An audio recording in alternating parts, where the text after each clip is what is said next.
Estoy muy satisfecho de estar aquí, muy contento, porque siempre venir a Salamanca es una satisfacción, y más en este contexto de alumnos en formación en este máster, ¿no?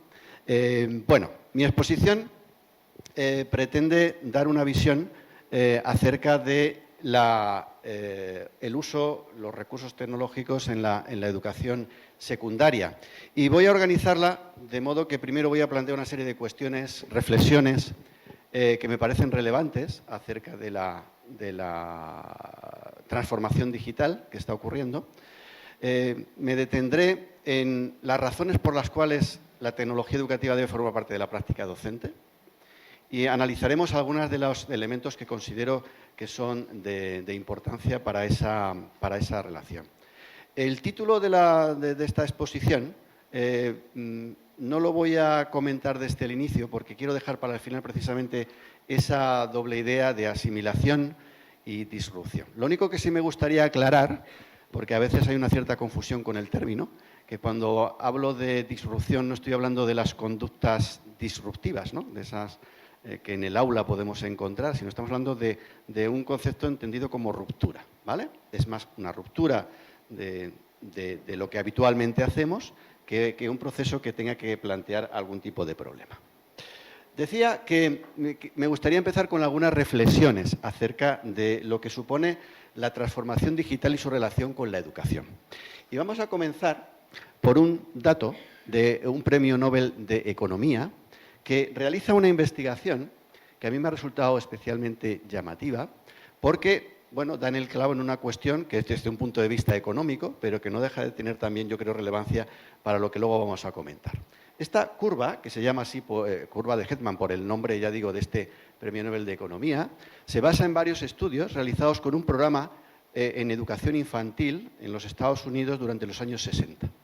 Y lo que destaca de esta investigación, que tiene diferentes publicaciones, es cómo la rentabilidad, estamos hablando de un economista, la rentabilidad económica de la educación es mucho más alta en las primeras etapas que en las etapas en las que acaba, digamos, la formación habitualmente en las personas. Habitualmente pensamos al contrario, ¿no? Que donde debería destacarse más es en la educación superior, donde estamos más cerca del empleo, de la profesión, y más lejos del otro. Sin embargo, la rentabilidad, como vemos, está ahí. Eso es un punto de partida importante para saber cómo deberíamos enfocar también muchos de los problemas educativos, que tienen que ver, lógicamente, también con las tecnologías, y cómo afrontarlos. Iba a decir otra cosa antes de pasar a la diapositiva, que también ha sido una lectura muy reciente y también por parte de la economía, y esto es una publicación del Banco de España, en el que hacen un análisis muy interesante sobre la alfabetización en España desde la Ley Moyano. Si habéis estudiado Historia de la Educación, esto siempre aparece por ahí en el siglo XIX, que es cuando de alguna manera se hace obligatoria la enseñanza, entre comillas, hasta los años 30. Y hay un dato muy interesante en esa investigación, porque analiza sobre todo las diferencias, las desigualdades en nuestro país entre regiones, que se siguen manteniendo durante el tiempo. Y es muy curioso porque establecen una correlación muy clara entre los índices de alfabetización del siglo XIX y los que en la actualidad tenemos. Es decir, que las diferencias, las desigualdades que todavía existen en nuestro territorio se marcan especialmente por el tema educativo. Evidentemente hay otros factores que intervienen, pero ese se torna como muy relevante. Por lo tanto, la educación es un elemento capital. La cuestión es que con la transformación digital nos encontramos con algunas cuestiones que deberíamos reflexionar. La primera tiene que ver un poco con la dieta, ¿no? Estamos ahora muy preocupados, ¿no?, en una sociedad en la que, sobre todo, la juventud pues hay algunos problemas con relación a esto. Pero el problema de la infosaturación, que es un término que viene precisamente de la cantidad, el exceso de cantidad de información que recibimos gracias a las tecnologías, nos sitúa en un problema también de dieta del aprendizaje. El problema de tener mucha información nos puede llevar a tener este problema de saberes vacíos, saberes superficiales, que, como ocurre en la dieta hipercalórica, nos da mucha energía, pero tiene pocos nutrientes. Pues del mismo modo tenemos mucha información, muchos conocimientos, pero muchos datos, pero poco o escaso aprendizaje. Y este es un problema que también es importante abordar. El hecho de que introduzcamos las tecnologías en las aulas debería hacernos pensar si estamos consiguiendo un aprendizaje más profundo o un aprendizaje más superficial. Perdón. Otra cuestión que además, sobre todo en el ámbito de la educación secundaria, es un problema o es una situación muy común, es el tema del acceso a la tecnología y especialmente estos dispositivos móviles, como los que todos disponemos, ¿no?, que realmente plantean un problema muy importante desde el punto de vista del aprendizaje, y es el problema de la atención. El problema de la atención, que además para los propios creadores de estos recursos es su objetivo fundamental. Las grandes empresas tecnológicas lo que están pendientes es de buscar estrategias para que tengamos atención constante a lo que ellos nos proponen. Por una parte, pues en la personalización, ¿no? Todos recibimos mensajes individualizados, de temas que nos interesan, de productos que nos podemos adquirir, etcétera, ¿no? Eso hace que se ofrezcan como un elemento muy complejo a la hora de desarrollar determinados procesos, como es el de la atención. De hecho, cada vez es más difícil conseguir la atención de las personas, por ejemplo, en una situación como la que estamos ahora. No estamos acostumbrados, ¿verdad?, a mantener la atención persistente, por ejemplo, ante una exposición o, por ejemplo, ante la lectura, que es otro de los procesos que son muy importantes en un aprendizaje. El tema de la eficacia de las tecnologías en el aprendizaje es un tema que viene debatiéndose ya desde el siglo pasado. Y es un debate que estos dos autores, estos dos especialistas, especialmente desarrollaron y en muchas ocasiones se cita. Por una parte, tenemos a Clark, que en los años 80, haciendo estudios acerca de si realmente las tecnologías tenían eficacia en los resultados de aprendizaje de los alumnos, pues es muy crítico con ese proceso, es muy crítico con la introducción, porque entiende que no se producen realmente resultados y mejoras en el aprendizaje. Y él establece una comparación de los medios con un transporte.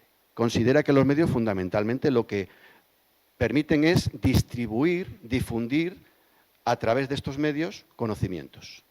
Y por lo tanto, el mero transporte no genera necesariamente mejoras en el aprendizaje.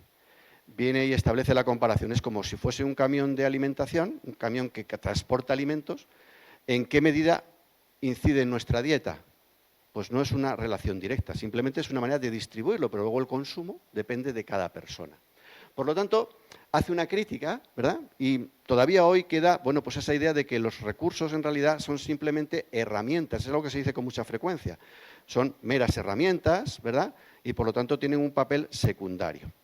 Frente a eso, Kozma lo que plantea es que realmente las tecnologías, además de poder distribuir y difundir el conocimiento, también en sí mismo tienen una serie de elementos muy importantes. Tecnologías no solo artefactuales, no solo son objetos, sino también son símbolos. El lenguaje, a través de los medios, es muy importante.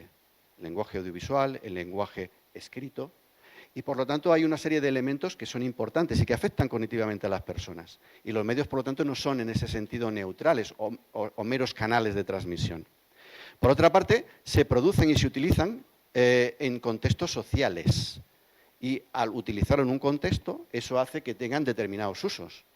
Algunos para los cuales ni siquiera estaban previstos. Y es en el proceso social donde realmente se produce. Con lo cual él dice, bueno, es que los medios realmente conforman también el contexto en el que están. No simplemente son meros transmisores o canales de comunicación de esos recursos. Si tuviésemos que plantear cómo debería ser un aprendizaje del futuro, pues deberíamos establecer un triángulo y ese triángulo tiene que estar equilibrado. Es decir, muchas veces el problema no es que no aparezcan estos elementos, sino que no aparecen con el mismo porcentaje o con el mismo peso en todos los casos. Evidentemente necesitamos conocimientos curriculares, necesitamos aprender sobre matemáticas, sobre lenguas, sobre idiomas, sobre historia, sobre física. Conocimientos para poder comprender el mundo y poder saber sobre él. Pero en el mismo equilibrio deberíamos conseguir habilidades de pensamiento, habilidades que tienen que ver con la crítica de lo que se aprende y cuestionarse, por lo tanto, todo lo que hacemos y combinar lo aprendido, tener capacidad para poder integrar en la práctica aquello que se conoce. Esto, unido, por último, al otro elemento que, ya digo, en equilibrio debería funcionar, que son las destrezas para actuar. El pensamiento orientado hacia la acción, saber cómo utilizar esos conocimientos y esas habilidades para resolver problemas. Bien, este equilibrio, que parece bastante evidente, muchas veces se rompe. Y probablemente en la educación secundaria nos encontramos con que el triángulo pesa más desde el tema de los conocimientos, de los contenidos, y estos dos elementos quedan relegados. E incluso a medida que la educación secundaria asciende, ¿verdad?, pasamos de la secundaria al bachillerato, pues todavía ese triángulo se afina más, ¿verdad?, y tiene un más peso el tema de los conocimientos. Aprovecho para unir esta idea con la primera que comentamos de la infosaturación, ¿no? El exceso de contenidos hacen que, evidentemente, muchos aprendizajes de los que realizamos sean bastante superficiales, porque no llegamos nunca a profundizar y a comprender significativamente muchas de las cosas.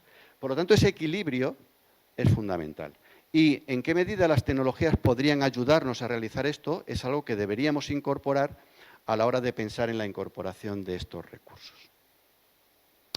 Por poner un ejemplo, y esto no es más que un ejemplo, no pretendo mostrar que esto sea un modelo o una metodología, digamos, que haya que implantar de modo mayoritario ni nada de esto, simplemente una manera de verlo. ¿Cómo conseguir esta articulación de los tres triángulos, de los tres vértices y que sea equilibrado? Bueno, hay un profesor, que aparece ahí su nombre, Sugata Mitra, de origen indio, muy famoso en estos vídeos TED, no sé si habéis visto alguna vez, ¿no?, el TED, ¿verdad?, los TED, que en su momento hizo un proyecto que llamaba El ordenador en el agujero. Y consistía en que en una calle de la India, dentro de, como si fuese una especie de cajero automático, ¿verdad?, incrustó un ordenador. Era una zona en la que pasaban muchos chavales, ¿no? Generalmente, bueno, pues en esas ciudades hay muchos niños en la calle, y pasaban, y bueno, y vieron el ordenador.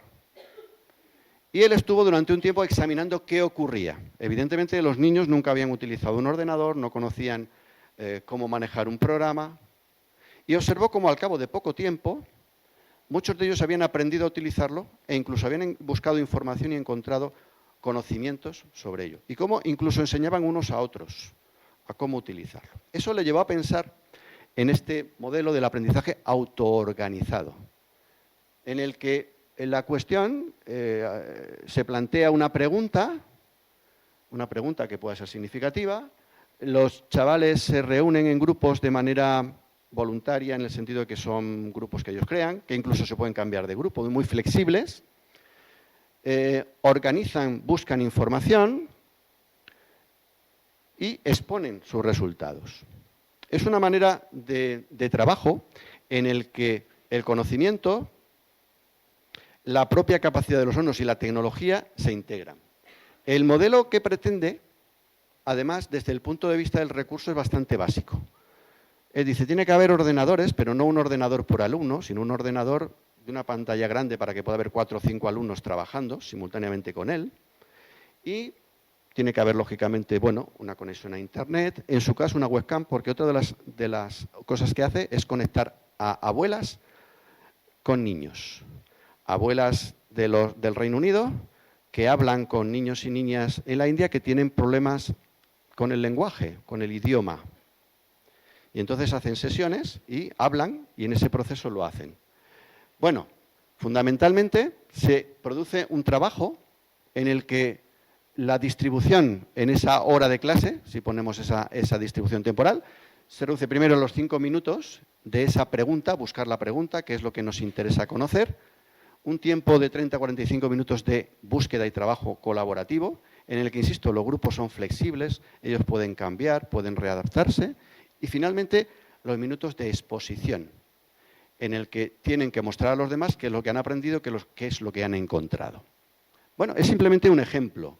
Ya digo, ahora mismo es un movimiento a nivel internacional y en España ya hay algunas escuelas que lo han planteado como una metodología y se llaman así, escuelas SOLE. Y hacen un planteamiento, por lo tanto, diferente de algunas cosas. Lo que hemos encontrado, fundamentalmente, es la idea de que el aprendizaje y la tecnología deben estar hibridados. Eso quiere decir, como dice aquí, que la tecnología se subordina al aprendizaje. En el modelo que hemos visto antes, lo importante son las preguntas, no con qué tecnologías lo realizamos.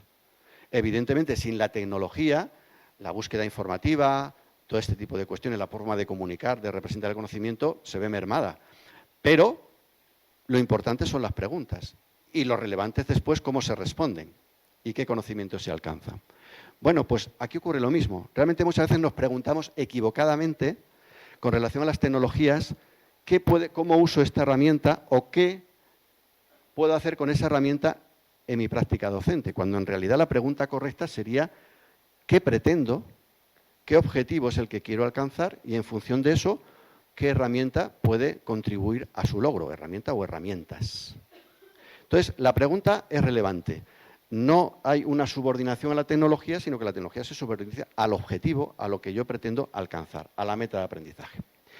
Y hay algunos estudios muy interesantes, que es esta frase que pongo ahí abajo, de que todos sabéis que en algún momento determinado se ha puesto en contraposición la capacidad de la máquina frente al humano, ¿verdad? Y se hicieron, por ejemplo, estos experimentos con ajedrecistas, ¿no? Que son muy, muy conocidas, ¿no? Enfrentar a un ajedrecista de primer nivel con un ordenador y a ver cuál de los dos vence en la partida de ajedrez, ¿no? Bueno, sabemos que en algunos casos llegó a vencer el ordenador, ¿no? Al propio ajedrecista. Pero otros estudios posteriores han visto un hecho diferente, en el sentido de que teníamos a un ajedrecista, teníamos a un ordenador y teníamos luego a ajedrecistas que utilizaban ordenadores. Bueno, pues en esa comparativa, finalmente el que ganaba no era ni el humano solo, ni la máquina solo, sino aquellos que usaban máquina y procedimientos, estrategias creativas desde el punto de vista personal, tenían un mayor. Por lo tanto, desde el punto de vista del aprendizaje, es lo que tenemos que aprovechar. Es decir, no esperar que la tecnología sea la que indique qué es lo que debemos aprender o cómo debemos hacerlo, sino potenciar nuestras capacidades con las capacidades que nos ofrecen las tecnologías para producir aprendizajes más eficaces. La palabra innovación se repite ahora muchísimo cuando se habla de educación y hay infinidad de programas en las que se pretende esto. Hay premios a la innovación, hay planes a la innovación y se ha vuelto en una palabra, pues ahora, ya digo, podría ser una palabra mágica. Ahora explico un poco esto, qué significa de la palabra mágica. En algunos casos yo creo que sí, porque se ha llegado a banalizar probablemente esto. En otros periodos se puso de moda el término calidad y todo debería ser ordenado hacia la calidad, ¿no? Y cada vez vamos teniendo determinados elementos o palabras que parece que son mágicas, pero que evidentemente luego pierden su fuerza cuando los hacemos. Mirad, estas son las 20 palabras que utilizan los especialistas en marketing para conseguir que un producto tenga atractivo. Cuando tú utilizas alguna de estas palabras, o muchas de ellas, para publicitar un producto, tienes muchas posibilidades de conseguir éxito en llamar la atención de aquel que quieres captar, ¿no? del cliente. Entonces, por supuesto, empezamos, ¿no?, por el tema de la personalización que decíamos al principio. Aquello que se personaliza, parece que va dirigido hacia mí, pues tiene como... Bueno, pero también he marcado un poco en mayúscula algunas que podemos encontrar muchas veces en modelos de innovación, que llamamos así, educativa, en la que, por ejemplo, se vende la facilidad. Es fácil aprender inglés, ¿no? Con este método innovador, en poco tiempo podrá usted conseguir tal cosa. Nuevo. Lo nuevo, es decir, esto no se ha hecho nunca, por lo tanto, usted va a ser el primero que va a disfrutar de esta posibilidad. El que sea el ahora, ¿no? Nosotros necesitamos respuestas inmediatas, ¿no? No podemos esperar mucho a conseguir algo. Solución, resultados. Todos estos elementos captan siempre nuestra atención. Pero en ocasiones son muy superficiales, porque como es el marketing, ¿no? Fundamentalmente quiere captar.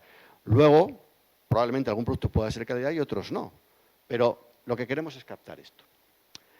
El problema de la innovación, por lo tanto, plantean que parece que estamos obligados constantemente a innovar, constantemente a cambiar.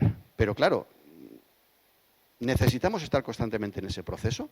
Hay una frase, que es la que aparece aquí, que si no está roto, ¿verdad?, no lo arregles. Y en cierto sentido está bien, tiene sentido común. Si algo funciona, ¿para qué vamos a cambiarlo? El problema está en cómo conseguimos que eso que funciona se vaya adaptando y que de aquí a un tiempo eso que queremos mantener pueda seguir funcionando. El ejemplo del carrete es muy evidente, ¿no? La empresa Kodak era la multinacional más importante de la fotografía. Ahora probablemente a algunos de vosotros ni siquiera os suena de nada. En su momento, claro, tenían prácticamente, bueno, pues el monopolio prácticamente de esa capacidad de registrar las imágenes a través de la cámara de fotos. Y fabricaban cámaras y fabricaban películas. Y tenían unos ingresos muy importantes por ello. Pero hoy en día prácticamente han desaparecido. ¿Funcionaba? Sí. ¿Hace buenas fotos? Sí. De hecho, los buenos fotógrafos a veces prefieren este tipo de material al digital. Pero la mayoría de los usuarios no hacemos la foto ya así, ¿verdad? Entonces, por una parte, aquello que funciona debemos mantenerlo, sí. Pero por otra parte debemos anticipar si en un futuro eso que ahora funciona va a dar resultados o no lo va a hacer. Por lo tanto, la innovación en este sentido es una necesidad de sobrevivencia, pero necesita también una visión adecuada para conseguirlo. No se trata de cambiar por cambiar.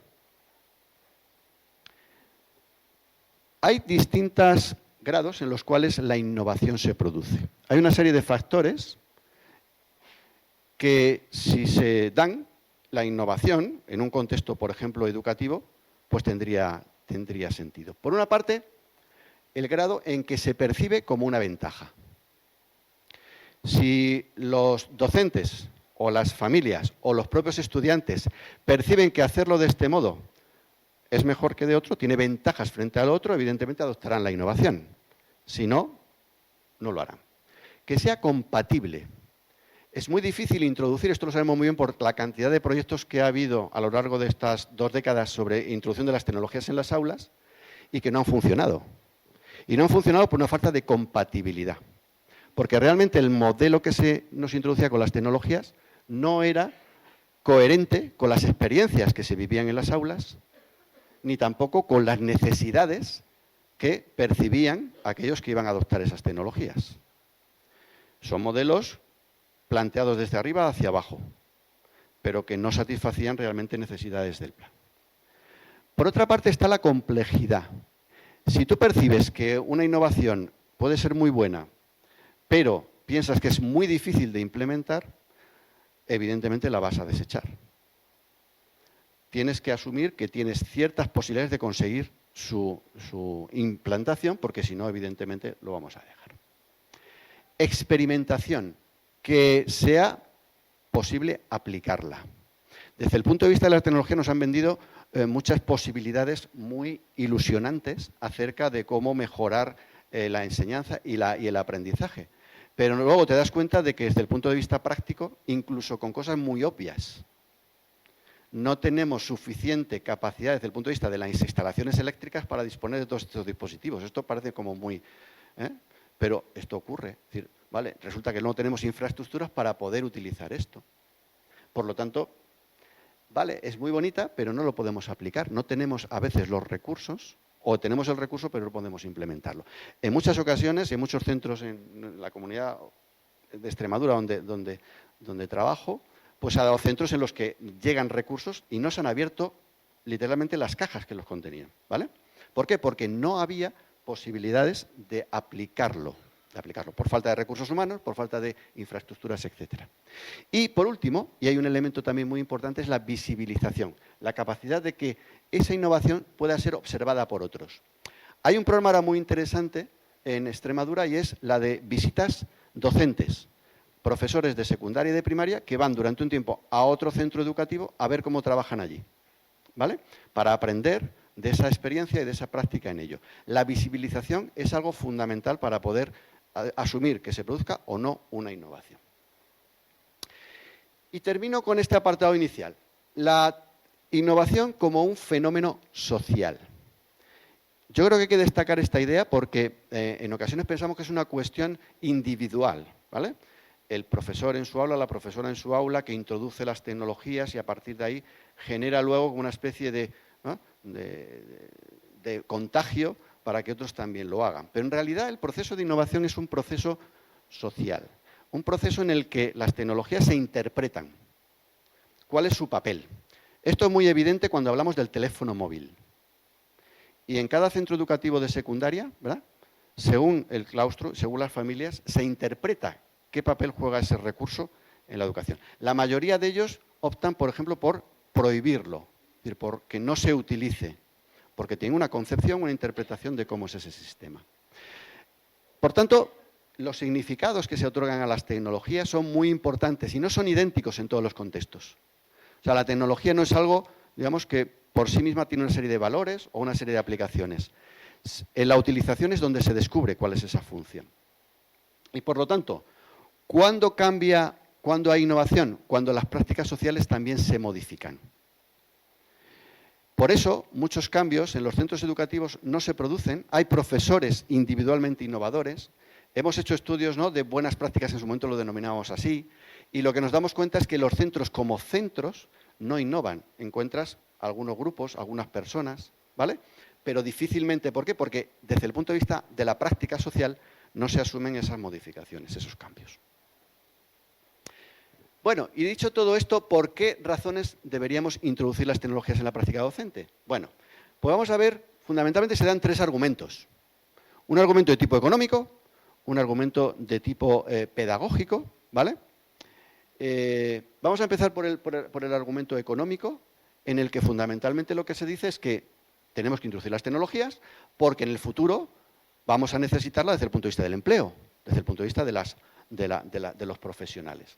Y aquí, por ejemplo, pues hay temas como el de la inteligencia artificial y el de la automatización, que para algunos es un tema un poco artificial también, valga la redundancia, en el sentido de que la automatización ha ocurrido en otros procesos históricos anteriores y eso no supuso necesariamente que dejásemos de tener empleos, sino que se transformaron, se hicieron otros, ¿no?, que es la idea que tenemos aquí. Se habla de que el 14% de los empleos actuales podrían automatizarse. Esto quiere decir que podemos prescindir de las personas para poder desarrollarlos. Y un 34% podrían tener algún tipo de automatización, es decir, requerirían parcialmente el uso del humano o solo de la máquina. En el ámbito social y en el ámbito de la educación está claro que no es factible la automatización, afortunadamente para nosotros, ¿no?, que somos educadores. Pero es cierto que ahí sí que tenemos, en esa potencial creación de nuevos empleos, que las personas menos formadas, y especialmente los jóvenes también, tengan menos posibilidades de poder hacerlo. Otras razones, pues tienen que ver con la digitalización. Y aquí, por ejemplo, desde el punto de vista del último estudio que se ha hecho de la Sociedad de la Información en España, pues observamos que en comparación con otros países europeos, nuestra competencia digital sigue siendo de las más bajas. Diréis, ¿cómo es posible si, por ejemplo, ahora mismo hay casi más, creo que hay más teléfonos móviles que habitantes, que ciudadanos? Pero no es una cuestión de acceso, no es una cuestión de disponibilidad. Estamos hablando de una cuestión de habilidades, de competencias, de conocimientos.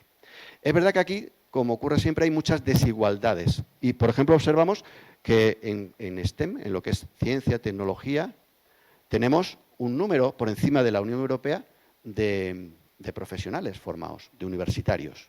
O sea, tenemos ahí una capacidad muy alta.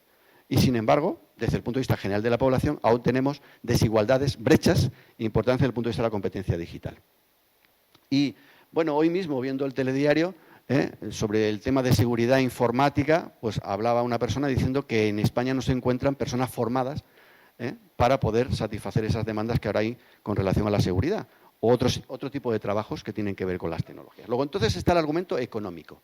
Necesitamos introducir las tecnologías porque esto nos va a permitir que los ciudadanos estén preparados en el futuro para responder a estas demandas profesionales y sociales. El argumento pragmático.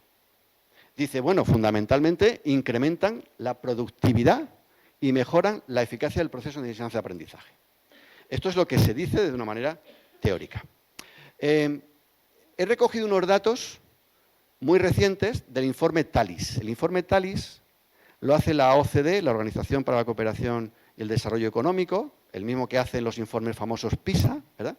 Y este es un informe, un cuestionario que se aplica a profesores de primaria y de secundaria y se hace cada 5 años, ¿de acuerdo?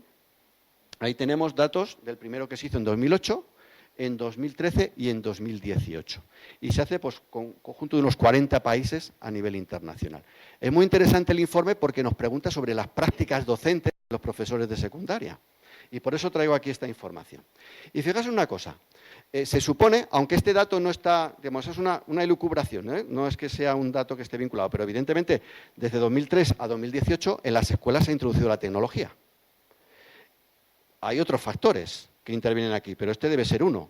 Y aquí fijaos, el tiempo, ese número que he puesto arriba, vendría a ser lo que dedican los profesores, es lo que ellos comunican en el cuestionario, el tiempo que dedican de la hora de clase a cada una de estas cosas. Y 5 minutos los dedican a tareas administrativas. Fijaos, en España está en rojo y la media de la OCDE en azul. Observad cómo ha ido subiendo el tiempo, hasta llegar ahora a 5 minutos de tareas administrativas. El mantenimiento del orden en clase, como veis, también tiene una curva ascendente, tanto en el promedio de la OCDE como en el de España. Y llega hasta aproximadamente los 10 minutos de la hora. Y por último tenemos lo que dedicamos o que dedican a la enseñanza y al aprendizaje, a actividades propias de lo que se espera hacer en el aula.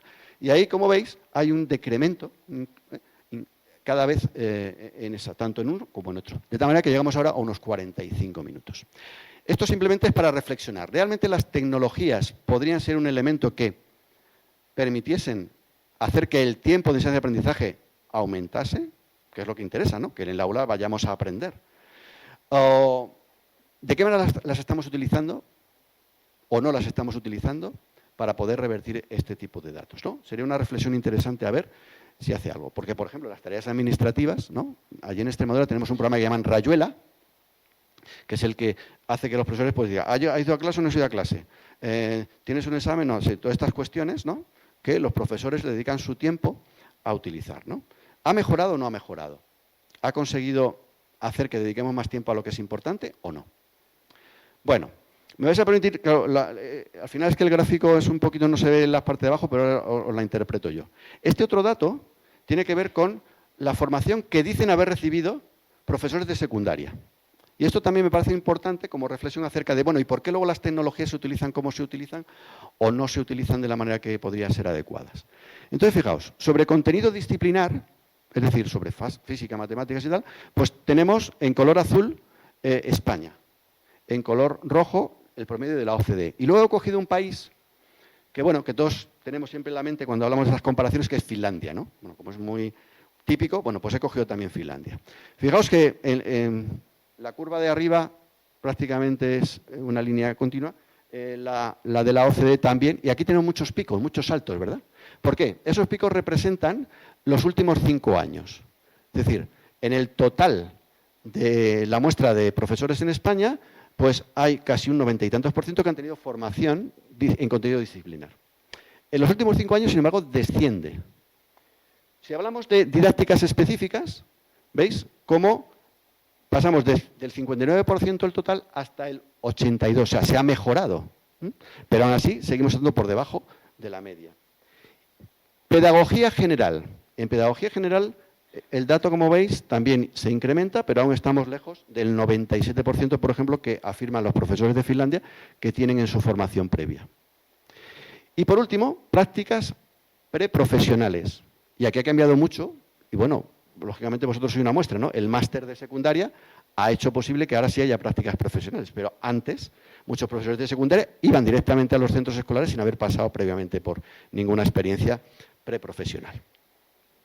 En el uso de las TIC, fijaos aquí, pues en el uso de las TIC hemos pasado de promedios que no superaban casi el 50 y tantos % ahora a tener una formación que supera el 80%. Se ha hecho, por lo tanto, una inversión importante en tiempo, en capacidad, en esfuerzo por el profesorado para formarse en TIC. Y eso se ve ahí reflejado. En enseñanzas con capacidades dispares, sin embargo, veis, aquí las diferencias son mucho más grandes. Y esa es la realidad de las aulas, que las capacidades no son homogéneas y cada vez hay más diferencias, ¿no? Bueno, pues fijaos aquí cómo hay bastantes diferencias. Y por otra parte he puesto el comportamiento del alumnado y la gestión de aula. Fijaos, hemos dicho 10 minutos se dedicaba en el aula a ese tipo de tareas, ¿no? ¿Qué formación tenemos sobre esto? Pues veis aquí también en el total es muy pobre, con mucha diferencia con relación al promedio, y aquí, aunque ha crecido un poquito, seguimos manteniendo también diferencias. Por lo tanto, hay carencias, ¿no? Hay carencias importantes que podrían darnos a explicar por qué ocurre lo que ocurre. De hecho, la segunda necesidad que manifiestan los profesores de secundaria con respecto a su formación, la primera tiene que ver con necesidades educativas especiales de los alumnos, formación para esto, y la segunda tiene que ver con el uso de las TIC. O sea que a pesar de ese porcentaje de elevado, todavía se sigue demandando más formación en este tipo de procesos. El 15% en España y en el resto de la OCDE incluso es superior.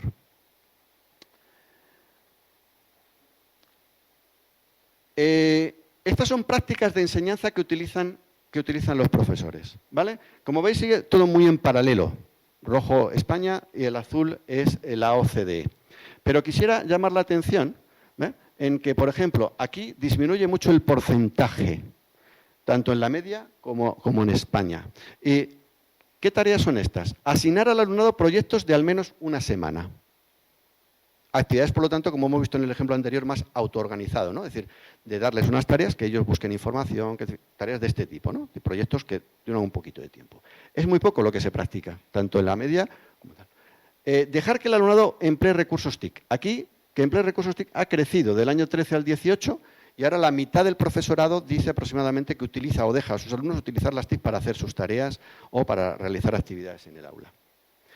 Y hacer que trabajen en grupos para hallar una solución conjunta, bueno, pues también se observa un crecimiento, pero si os dais cuenta, son actividades las más tradicionales que quedan arriba, presentar resúmenes, hacer referencia a problemas de la vida o dejar que el alumnado practique tareas similares, bueno, se practican con más asiduidad. ¿Cómo podemos integrar las tecnologías en la práctica? Bueno, pues siguiendo lo que a nivel internacional observamos de los estudios y de modelos que se ofrecen, podemos hablar de 3 modalidades. Una sería la que podemos llamar instrumental, y yo le pongo ese adjetivo de tradicional. Fundamentalmente, ¿qué busca? Buscamos eficacia. Es decir, buscamos recursos que nos permitan hacer lo que ya hacemos, pero de una manera más eficaz. Y, por ejemplo, un instrumento como la pizarra digital parece que se asume de esa manera. No cambia lo que hacemos, pero nos permite añadir algunas posibilidades más y hacerlo más eficazmente. Fundamentalmente, el concepto que tiene aquí la tecnología es la de transmitir contenidos, ¿vale? Pues luego también seguimos en un modelo, digamos, de transmisión de la información. Y la función, fundamentalmente motivadora. He puesto esa zanahoria, ¿no?, para decir, bueno, realmente, ¿para qué lo utilizamos? Pues la utilizamos a veces como premio, la utilizamos a veces para conseguir la atención del alumno. Una finalidad, por lo tanto, de introducirme en intereses y en motivaciones hacia lo que vamos a aprender. Y si funcionan en ese sentido, pues bien, y si no, pues evidentemente las dejamos. El segundo modelo es el que llamamos metodológico. Y aquí yo le añado ese adjetivo de innovadora. Innovadora, y es el que, digamos, ahora es muy preponderante entre el profesorado de secundaria. Lo digo por algunas investigaciones que estamos realizando, y en el que se fijan sobre todo en la metodología. Ahora, por ejemplo, hay una obsesión por introducir, por ejemplo, la gamificación, ¿no?, que seguramente que habéis oído este término, ¿no? La gamificación, que es eso, ir dando premios, ¿no? Muy skinneriano, muy de los años 60, pero bueno, ahora lo hemos adornado con otra serie y lo utilizamos. Entonces, la metodología, y el profesor va buscando a ver qué haces, qué prácticas desarrollas y la aplico yo, ¿no? Pero fundamentalmente como una especie de recetas, ¿no?, en el que a lo mejor no hay mucha reflexión acerca de la metodología en sí mismo. Fundamentalmente estamos orientados al rendimiento, ¿no?, conseguir que el alumno consiga resultados. Y si a través del premio y de la gamificación consigo que vayan realizando tareas, ¿vale?, pues entonces consigo más rendimiento. Los métodos, por lo tanto, para conseguir resultados, y la función de las tecnologías es apoyar esto. Entonces utilizo pues el ClatDojo o algunas herramientas de estas muy atractivas, en la que ahí se van poniendo los puntos que voy consiguiendo, voy viendo mi evolución. Es decir, es una manera de registro de las actividades del alumno que son muy atractivas y que, bueno, motivadoras, y en este sentido pues me permiten realizar esa metodología que yo pretendo. El tercer modelo es el modelo que podemos llamar contextualizado, y que yo le pongo el epígrafe de disruptivo. Y ya introducimos aquí algunas de las cosas que al acabar la exposición comentaré. ¿Disruptivo en qué sentido? En el que ahora el propósito es cualquier aprendizaje. Por lo tanto, cualquier necesidad que surja en el contexto en el que vamos a aprender. Un poco como las preguntas, ¿no? ¿Quién pone las preguntas en el SOLE? Bueno, en principio es una cuestión de consenso. ¿Qué nos interesa? ¿Qué queremos aprender? A diferencia del modelo tradicional en el que las preguntas ya vienen planteadas. Por el propio currículum me dice lo que tengo que aprender. ¿Vale? Me dice, esto es lo que usted necesita o usted tiene que aprender. Aquí, sin embargo, se da esa posibilidad. El concepto de aprendizaje, el alumno adopta ese papel activo. Voy a poner un ejemplo para explicar esto a continuación. Y luego la función de las tecnologías, pues medios para enriquecer esa experiencia de aprendizaje. Digo que pongo un ejemplo. Durante el año pasado estuvimos haciendo una investigación, y ahora vamos a continuar durante los próximos 3, en el que buscábamos prácticas disruptivas en centros de educación secundaria. ¿Vale? Y nosotros analizamos en Extremadura el caso de un instituto situado en Montijo, en la provincia de Badajoz, en la que hay un profesor que en el tiempo del recreo, durante 20 minutos, junta a los alumnos que quieren ir, de cualquier curso, de cualquier, ¿no?, a un espacio en el que se ponen a hacer cosas. Lo llaman edumakers. Y los edumakers se reúnen, ya digo, durante ese periodo corto de tiempo y realizan cosas sorprendentes. Por ejemplo, empezaron construyendo una impresora en 3D. Adquirieron los materiales y entre todos las construyeron. Por ejemplo, colaboraron con una organización que se llama Aspace y que necesitaba hacer que sillas de ruedas tuviesen un motor para poder moverse. Bueno, pues empezaron a trabajar con ello y finalmente les facilitaron a la asociación una silla de ruedas con un motor eléctrico que les permitía moverse por allí. Hicieron un proyecto para enviar una sonda meteorológica a la estratosfera. La cosa es complejísima. Yo la verdad que, bueno, pues consiguieron construirla. Ahí abajo se ve alguna fotografía. Incluso enviaron ese Playmobil. Ese subió hasta arriba. Pusieron una cámara. En internet podéis ver la grabación de cómo sube el globo, cómo finalmente explota, cae. Van a recogerlo porque le habían puesto un sensor y podían con GPS volver a recoger. Y luego recogieron una serie de datos de la estratosfera que analizaron posteriormente. Bueno, robots. También construyen un robot humano. Colaboran con empresas para hacer una mano en este caso era una mano no con elementos digitales, no electrónicos, sino simplemente esta fue una primera. Un niño que nació sin mano y entonces le construyen con la impresora en 3D un modelo similar al que él quería, que era de un superhéroe. Pues le hicieron una mano parecida a esta. Construyen un robot, ese que veis ahí en la imagen del centro, ponen una cámara y se van a un museo de Badajoz y lo programan para que vaya recorriendo todas las salas del museo y lo graben en vídeo. Y es un vídeo que ahora dispone el museo para poner en su página web y que todo el mundo pueda ver ese museo sin visitar, una visita virtual, ¿de acuerdo? La dificultad aquí que es un centro que se construye en una antigua cárcel y que es circular. Y entonces tenían que hacer un movimiento circular que era bastante complejo. Ahí tenéis a los 3 alumnos que estaban, ¿no?, y el robot por allí visitando. En fin, infinidad de proyectos y más que están surgiendo, ¿no? Esta práctica es absolutamente disruptiva porque, para empezar, no forma parte de ninguna asignatura, no forma parte de una actividad ni siquiera extraescolar, porque se hace en el periodo del recreo. No hay un seguimiento de quién va o no va, no hay evaluación. Es una práctica absolutamente diferente a lo que estamos habituados y que, bueno, se caracteriza por todo eso que estamos diciendo, por una gestión del tiempo distinta. ¿Quién decide qué proyectos realizar? Pues lo deciden los alumnos. No está vinculado, ya digo, con ninguna asignatura. Están constantemente difundiendo lo que hacen a través de Twitter, a través de las redes sociales. Son muy comunicativos con todo.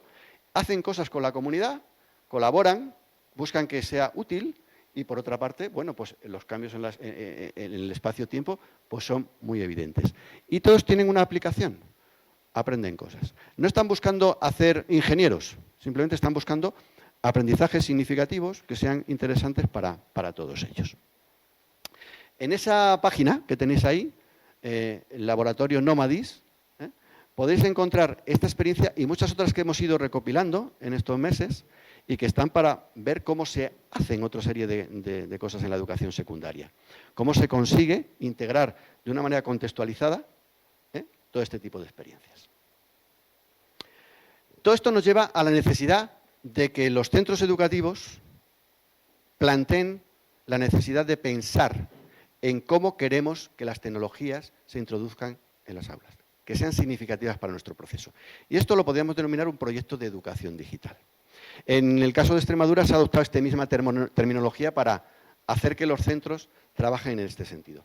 Pero fijaos, no se trata de un documento, esta no es la idea, un documento administrativo en el que pongo unos objetivos, en el que planteo una serie de cuestiones, sino todo una cuestión viva que permita que realmente las tecnologías tengan sentido en el centro. Por una parte, porque es necesario. Porque hasta ahora las tecnologías se han importado desde fuera. Es decir, el centro no ha decidido qué tecnologías utilizar ni cómo hacerlo. Han sido generalmente las administraciones educativas las que han decidido cuáles, cómo y cuándo. Y también incluso decidir si unos sí u otros no. Y se necesita que sean los propios centros los que decidan esto. Por otra parte, se necesita reflexionar y tomar decisiones sobre esto. En alguna ocasión, algún autor ha utilizado la metáfora de decir es que al sistema educativo y a los centros se nos pide muchas veces que transformemos y es como si, mientras está volando un avión, ¿verdad?, nos pidan que le cambiemos las salas o que cambiemos cualquier elemento. O sea, no se puede, ¿no? Necesitas aterrizar, pararte, observar, experimentar y luego lanzar el avión de nuevo, ¿no? Y por otra parte, la necesidad de cambiar las culturas organizativas. Cuando os he dicho esto del ejemplo de los edumakers, evidentemente sin la colaboración del equipo directivo y de incluso de otros docentes, estas experiencias no pueden salir. Se necesita necesariamente que la cultura organizativa del centro se modifique, cambie para hacer esto. Os decía antes, es muy habitual encontrarnos con innovadores. Prácticamente en todos los centros podemos detectar a alguno, ¿verdad? Alguno o alguna innovadora. Pero el problema es que funcionan como si fuesen islas. Y esto hace que en muchas ocasiones estos proyectos se agoten, porque evidentemente las personas no pueden estar siempre teniendo esa tensión, las mismas personas, y sin apoyo o el suficiente apoyo real o percibido por parte de la institución. Por lo tanto, el proyecto educativo pretendería superar esta realidad, de que esas islas de innovación permitan por lo menos comunicarse y permitan hacerlo.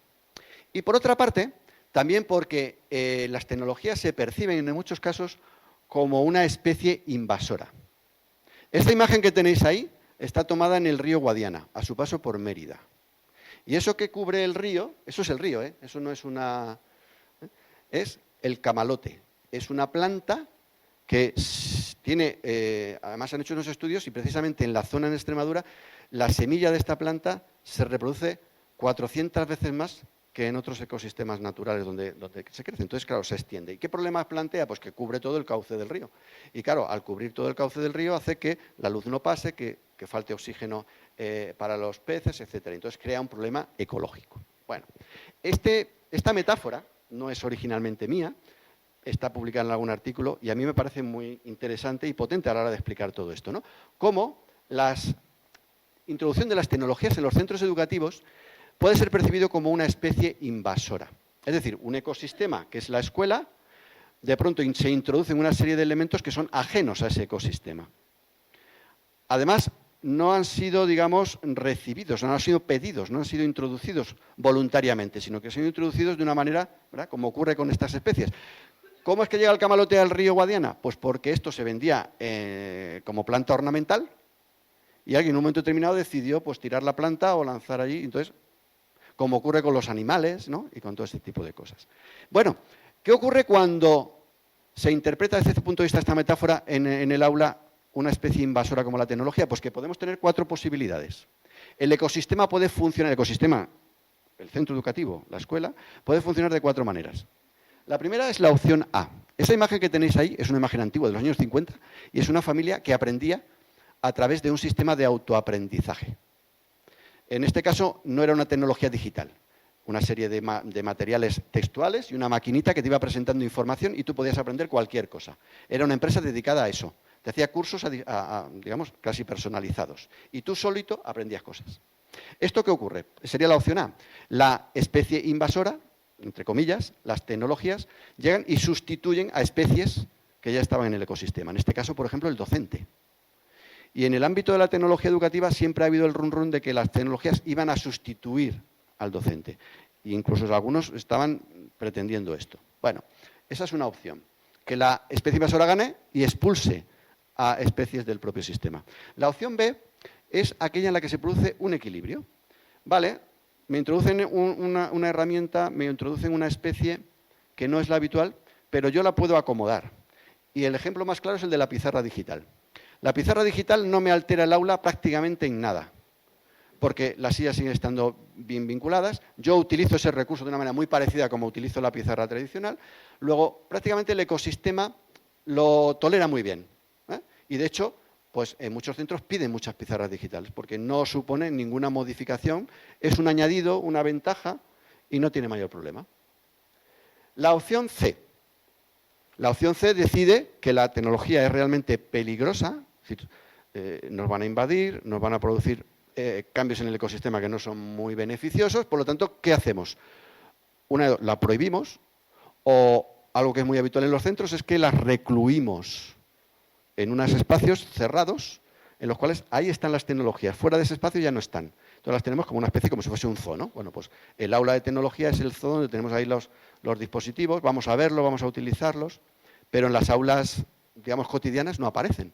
O directamente como ese cartel que podemos encontrar en muchos centros, ese es uno real, pues dice, mira, el teléfono móvil, no, aquí está prohibido porque, como dice aquí, esto es un área de aprendizaje. Entonces, evidentemente identifica, ¿no? Si tienes este dispositivo no vas a aprender, por lo tanto, está prohibido. Se elimina. Por lo tanto, cogemos a la especie y la aislamos o la retiramos. Y luego está la opción D.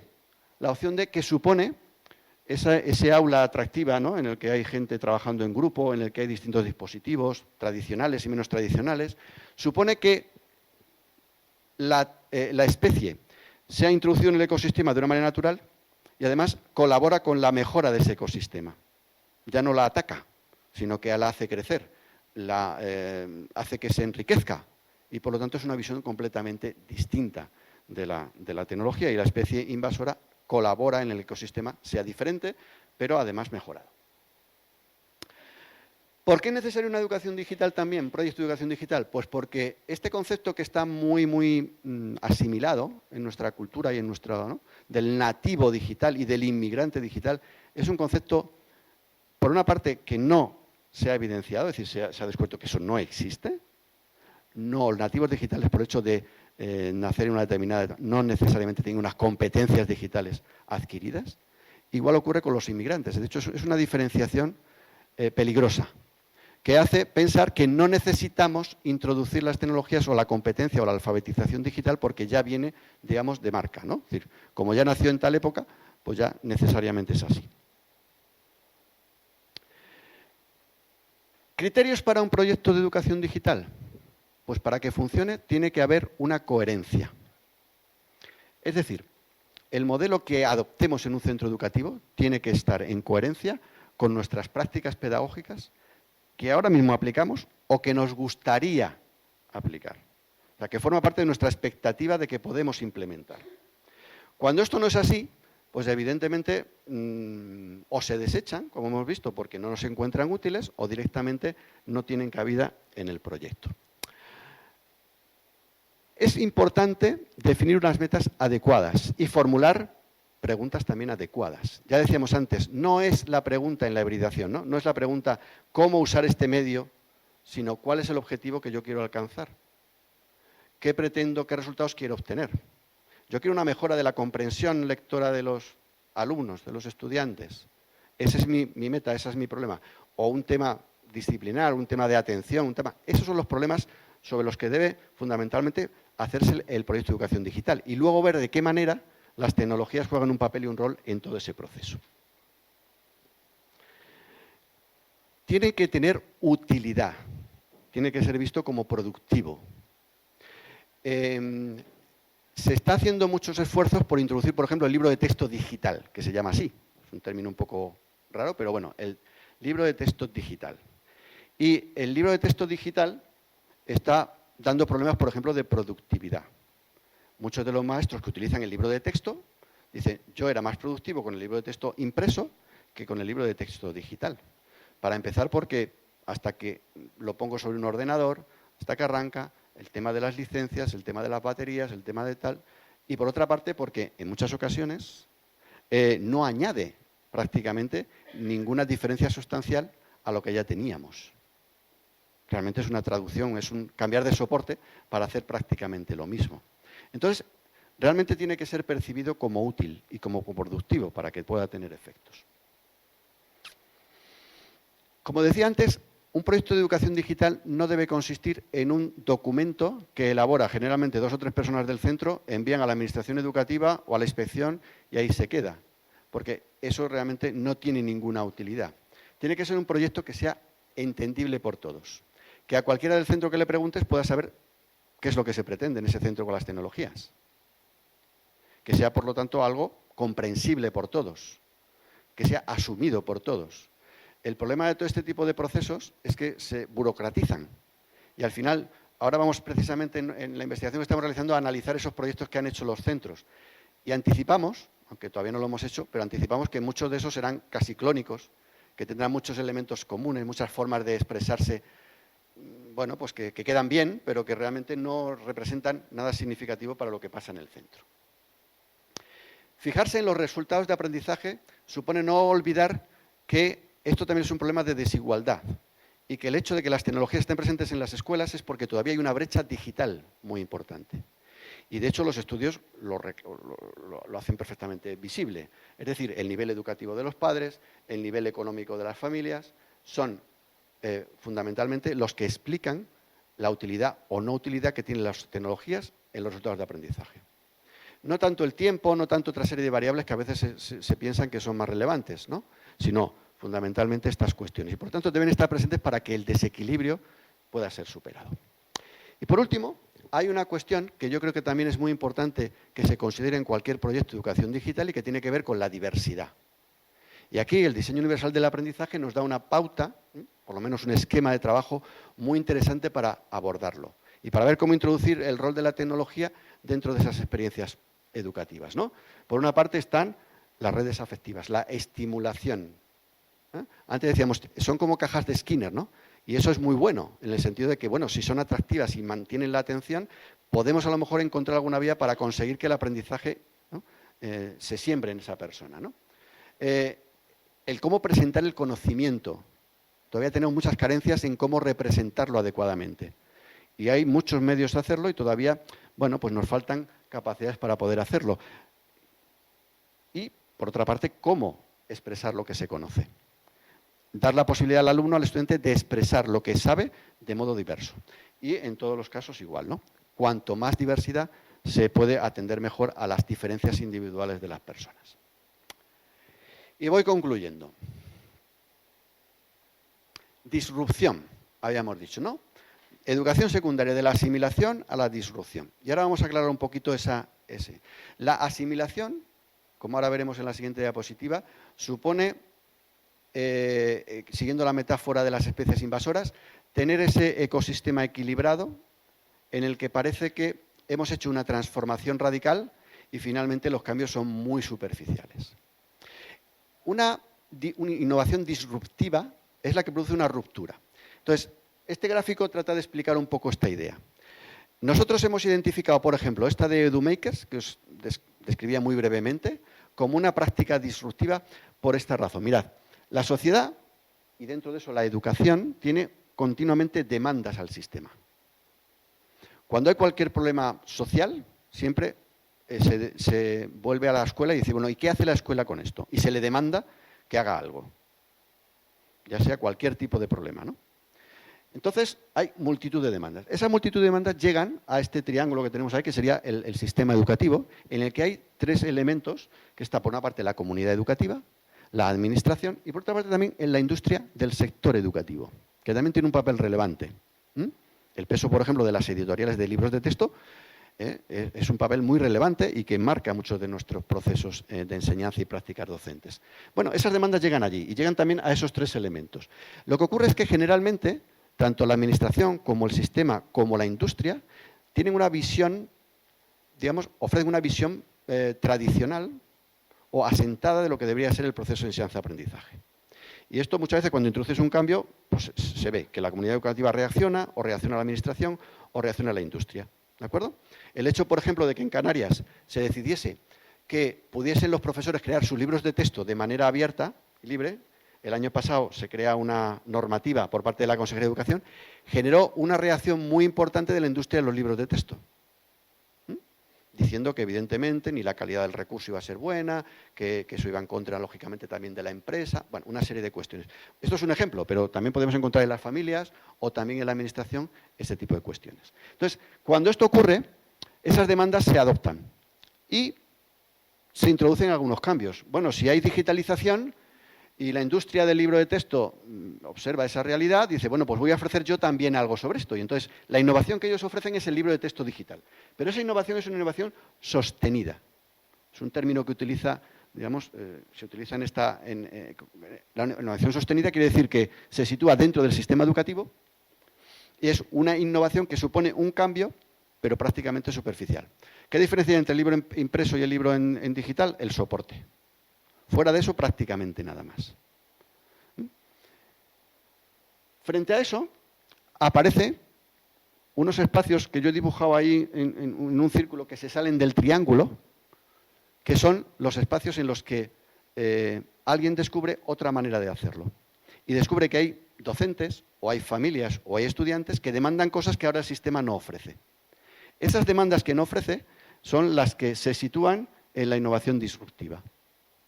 Y esto es el ejemplo del EduMakers, en el que hay una demanda por parte de los alumnos de hacer cosas, ¿no? De crear productos, pero por otra parte no están en el horario, utilizan el espacio del recreo, a veces el espacio personal. Y cuando les preguntas, ¿y si esto lo formalizases? Lo primero que te dicen, no, porque entonces ya no funcionaría. Yo no quiero situarme dentro del sistema, quiero estar ahí, pero en los bordes, en los límites. ¿De acuerdo? Y eso supone una disrupción, una ruptura en el que nos permite cambiar todo. Evidentemente, hacer un cambio del sistema es muy difícil. Por eso, esas prácticas van surgiendo, pero no son mayoritarias, ni tampoco pretenden que sean utilizadas y generalizables, sino simplemente son experiencias que en un contexto determinado funcionan, se han dado y que es bueno registrarlas y comunicarlas, pero no tienen esa idea de poder ser, digamos, transferibles. Por lo tanto, la famosa frase de Lampedusa en el gato pardo. Si queremos que todo siga como está, necesitamos que todo cambie. Y esto es lo que representaría la asimilación. Esa idea de que la introducción de las tecnologías digitales en las aulas provocaría una revolución. Esto lo hemos oído, ¿no? Como el tema famoso de los MOOCs, de los cursos masivos, iban a revolucionar la educación superior. Esto se decía hace 5 años simplemente, ¿no? Pero en realidad solo lo altera de manera superficial. De hecho, se conserva fundamentalmente la cultura, la estructura, la organización y simplemente, bueno, pues se van introduciendo estas innovaciones sostenidas que son, pues eso, algo que se puede satisfacer y que pueda asumir el contexto. La disrupción supone esa frase que se... Bueno, digamos, yo realmente siempre se dice que es de Einstein. Bueno, vamos a suponer que lo dijese. Pero bueno, lo que interesa es la frase. Si buscas resultados distintos, no hagas siempre lo mismo. Ese es el concepto de disrupción, de ruptura. Lo que ocurre es que eso debe ser algo contextualizado. La disrupción no puede ser un proceso que se pueda, ya digo, generalizar. Y por lo tanto es una transformación no revolucionaria, no busca cambiar, sino que busca fundamentalmente demandas no satisfechas que dan lugar a nuevos enfoques que son los que lideran el cambio. El proyecto de EduMakers ha sido premiado, tiene una visibilidad importante, pero ya digo, cuando le preguntas al docente si eso lo traslada, por ejemplo, él es profesor de educación física, ¿lo trasladas a tu aula? ¿Lo trasladas a tu práctica? ¿Esto que haces aquí? Dice, no, porque ahí tengo, por ejemplo, la evaluación, ahí tengo una serie de condicionantes de organización, de contenidos, que me impiden todo esto. Pero tengo mi espacio de ruptura en el que consigo que mis alumnos se motiven, aprendan y hagan este tipo de actividades que rompen, ¿no?, un poco la dinámica, pero que nos permiten hacer esto.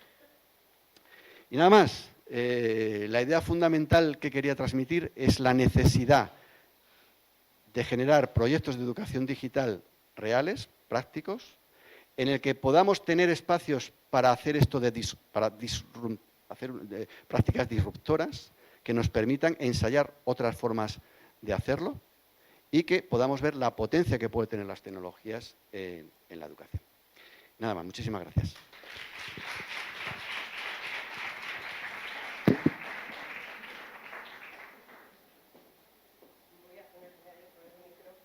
Muchas gracias, profesor Valverde. Ha sido un enorme placer escucharle, gratamente enriquecedora su conferencia. Yo prefiero pensar que en este tema de las TIC, en la opción D, dentro del proyecto educativo digital de hibridación, por mi experiencia en el mundo de la educación, yo he estado tanto en primaria como en secundaria, he visto la opción A, el resto de las opciones, y me gustaría que camináramos hacia esa opción. Evidentemente, los futuros docentes, muchos de los cuales están aquí, pienso que son un elemento muy importante para que eso ocurra. No sé si ellos quieren hacerte alguna pregunta en relación a todo lo que has expuesto. Me imagino que sí.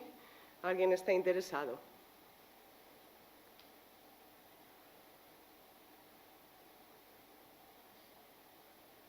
¿Alguna pregunta? ¿Sí?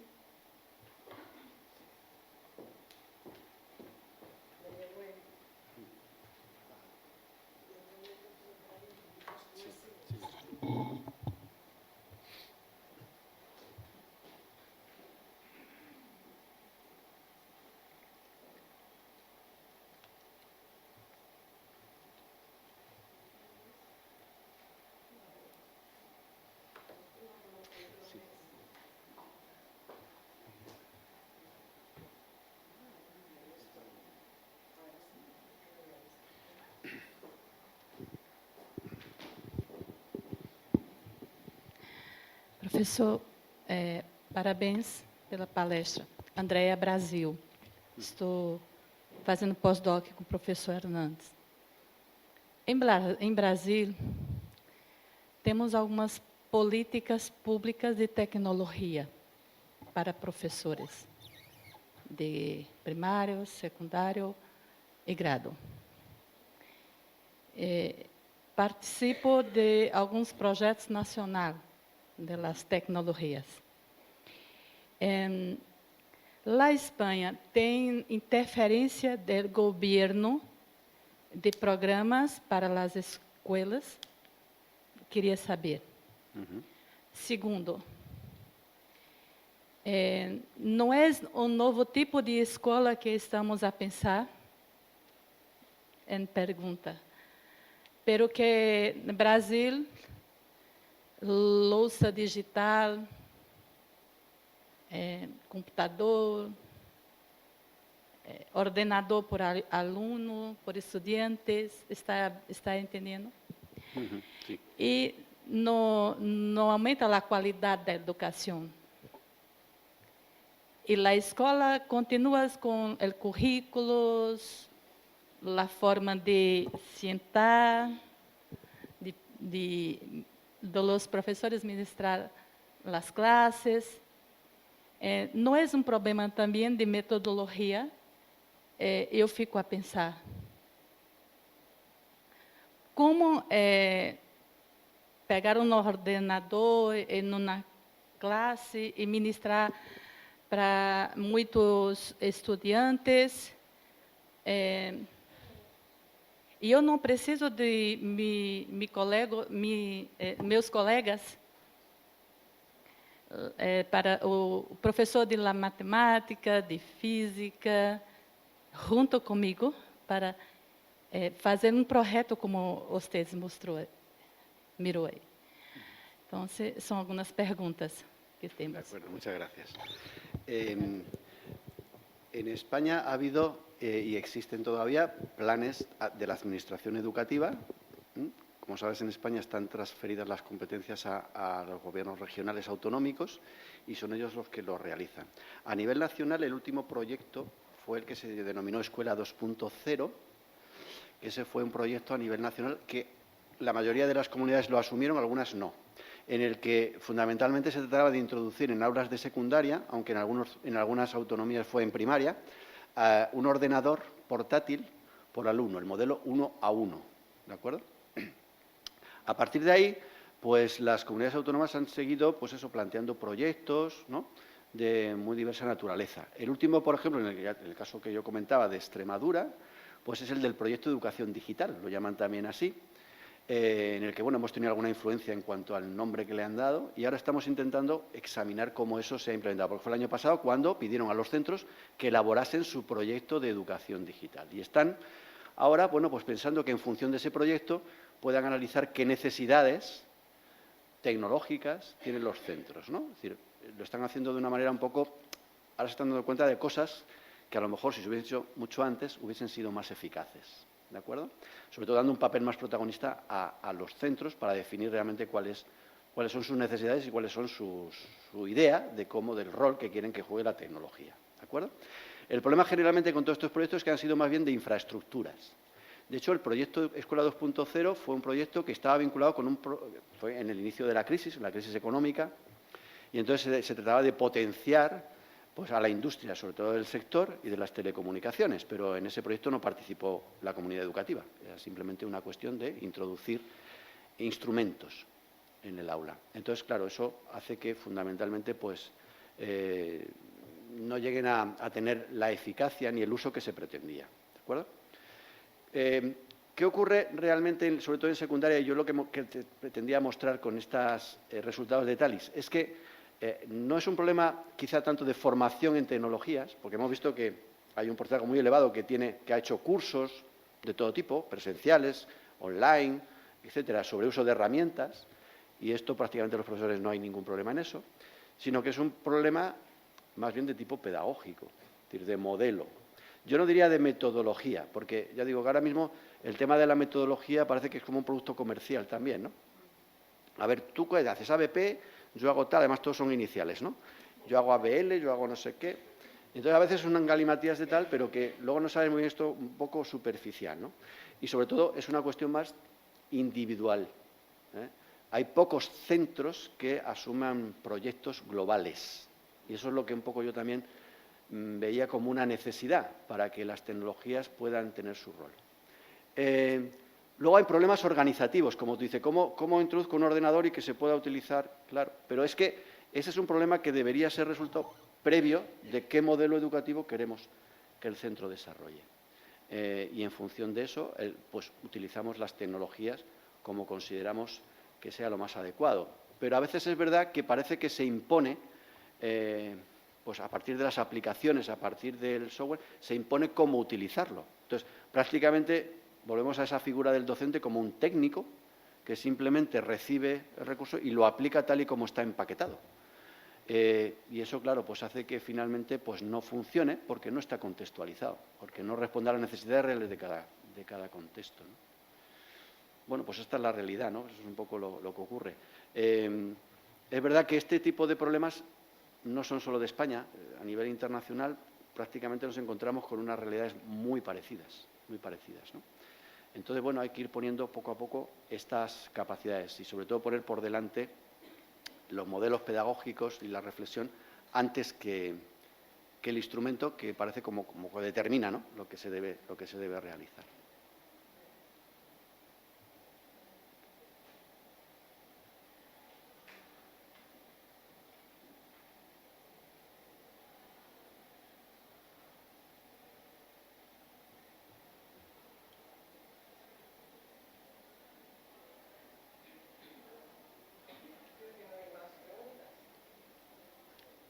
Muy bien.